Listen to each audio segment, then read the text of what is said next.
Assalamu alaikum. In biology, we have started with the topic chapter number 13, that is organisms and populations. In this, today we will start with the last part, that is population interactions. Population interactions. So what is population interaction? Before that, we'll see that in a natural habitat, no organism or no species is found single. We will never find a habitat where a single species is present, whether plant or animal. For any species to present, the minimum requirement is the another species for food. One species to remain in a single environment require another species as a food. For food, it requires another species. Even a plant, as a plant can perform photosynthesis, plant can prepare its food. Then also plant require another organism. For example, plant require microorganisms. Plant need microorganisms to break down the organic matter which is present in the soil.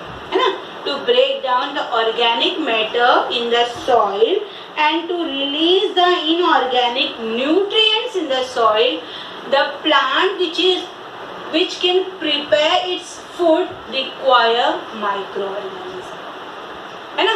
Means it is obvious that in nature, animal, plants or microorganisms, they do not or they cannot live in isolation. No organism can live in isolation. They interact with another organism in different ways. They interact in many ways to form a biological community. There is interaction between the organism.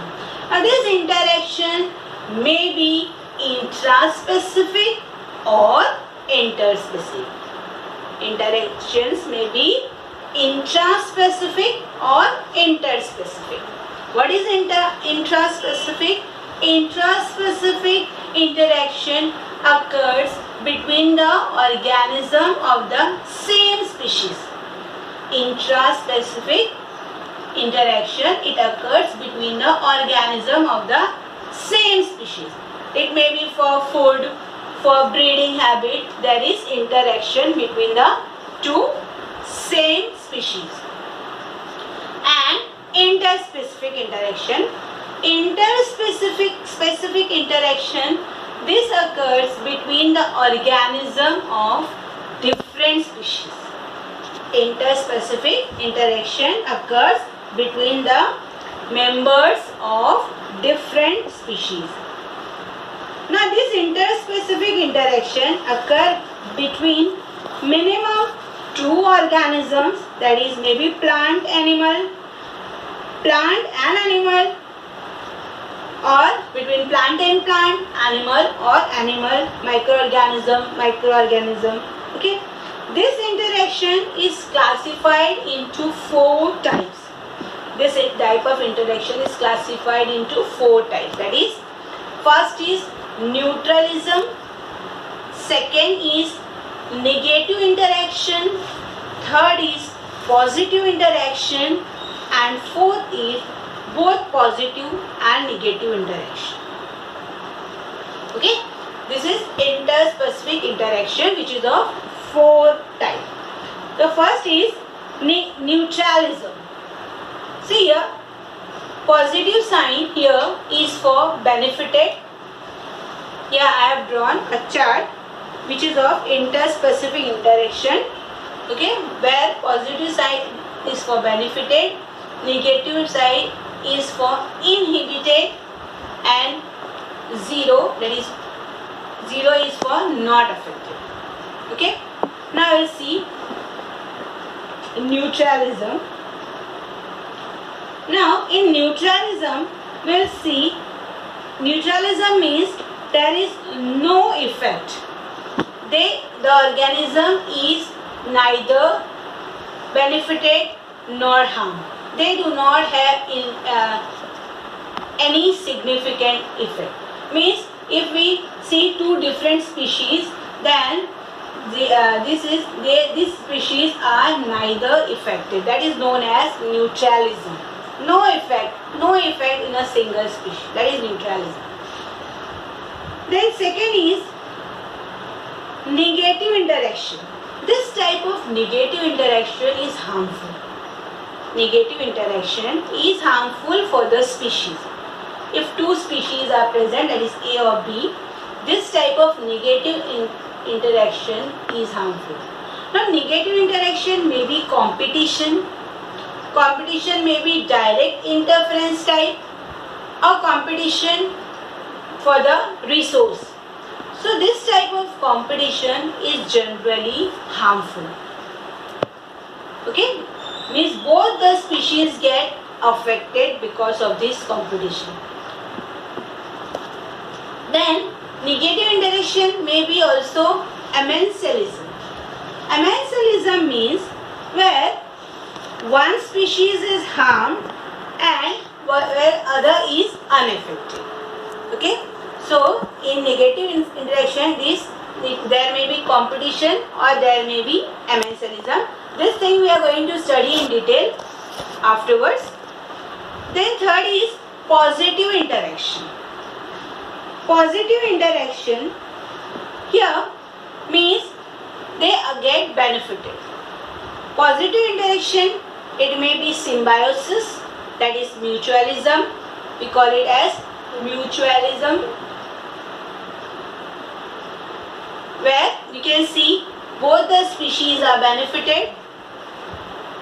Then second is commensalism.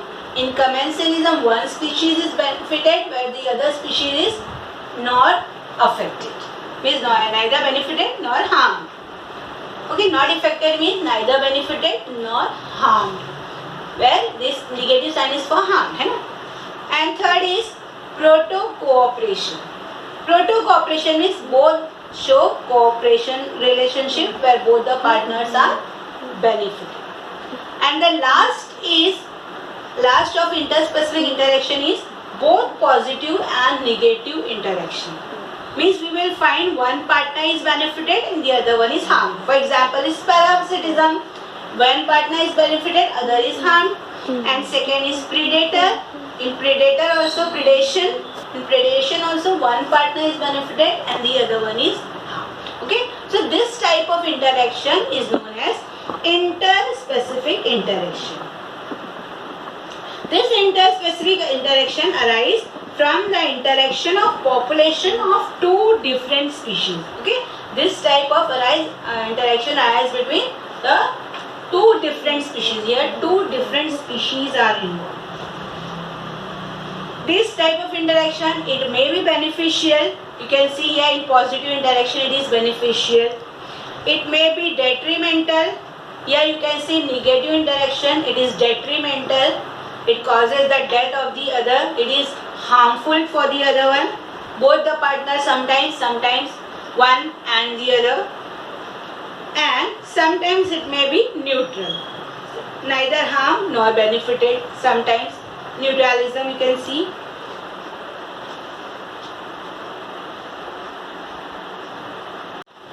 Now various type of interactions are classified as per the nature of these interactions. Okay, various type of interactions are classified as per the nature of these interactions to one or both the species. And various type of interactions are, first is mutualism. Mutualism. Now this mutualism, this interaction is obligatory and interdependent. This type of interaction is obligatory and interdependent. interdependent. Now this mutualism is a type of interaction which benefits both the species. Okay, it benefits both the species. Here both the partner are benefited. Both the species, they get benefited because of mutualism.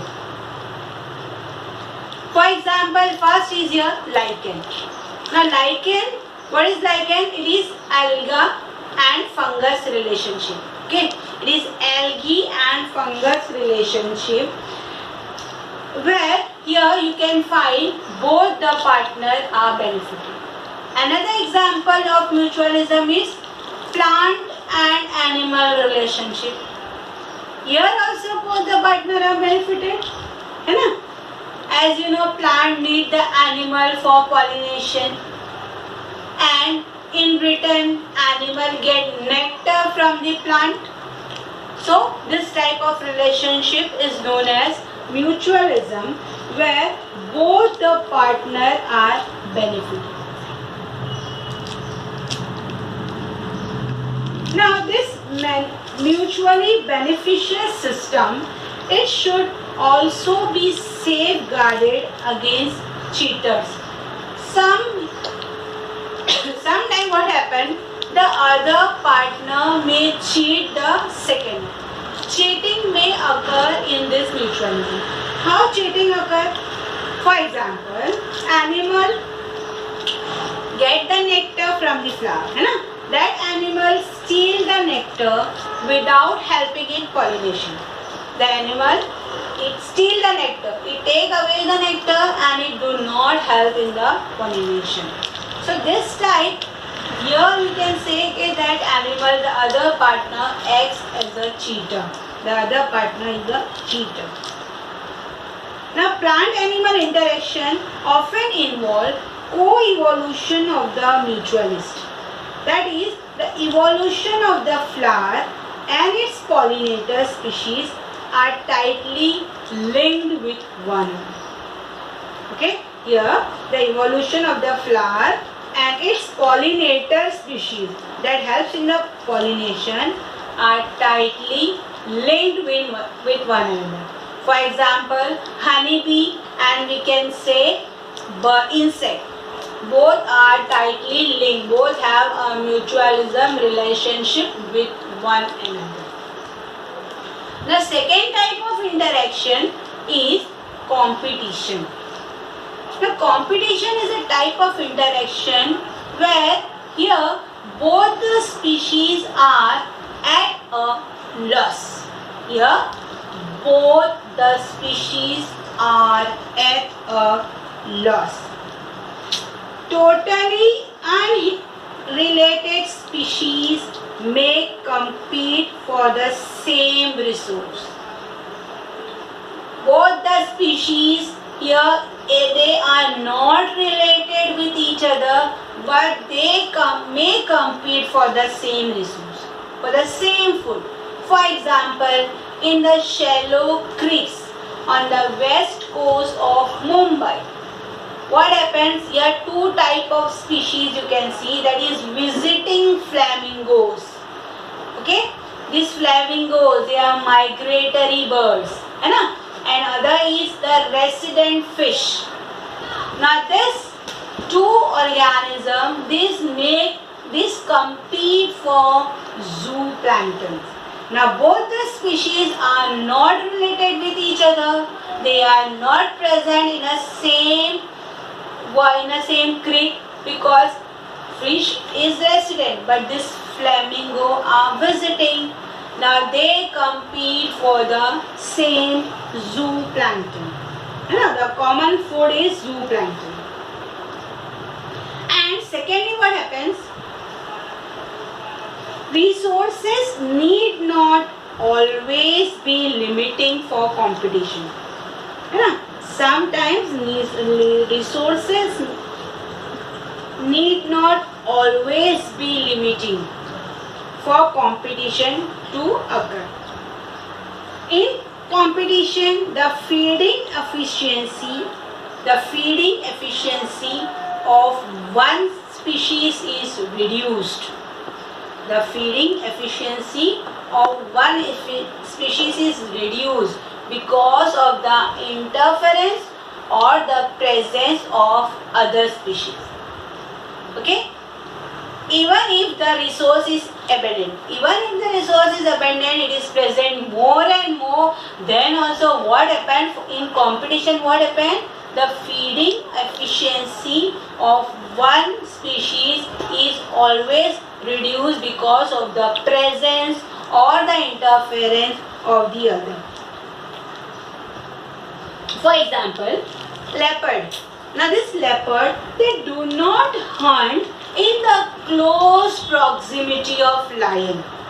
Okay, whatever range of the lion is present, in that range, the leopard never hunt. Okay, hence the competition here, it is defined, it is a process in which the fitness of one species is significantly lower.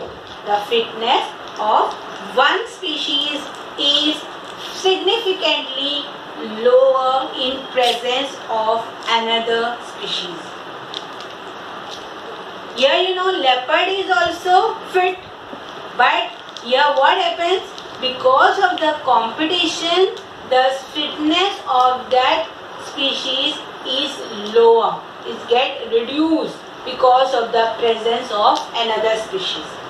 The fitness of leopard get lower because of the presence of lion. This because you can see Gauss competitive exclusion principle, what it states that when two closely related species competing for the same resource, if they are competing for the same resources, cannot coexist indefinitely and competitively inferior one will be eliminated eventually. If the two closely related species are competing for the same resource, they cannot coexist indefinitely and competitively, and the inferior one will be eliminated eventually. Okay?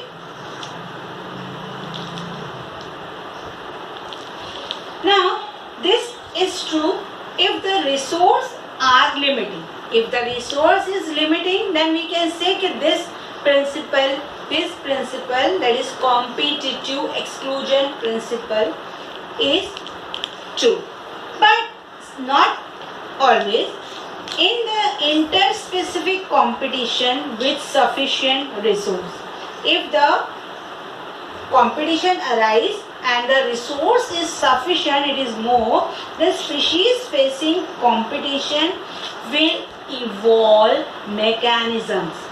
The species with facing competition will evolve the mechanism which promotes the coexistence rather than exclusion. Okay, they promote coexistence. Now, one such mechanism is resource partitioning. One competition is, the mechanism is resource partitioning. Now, what is resource partitioning?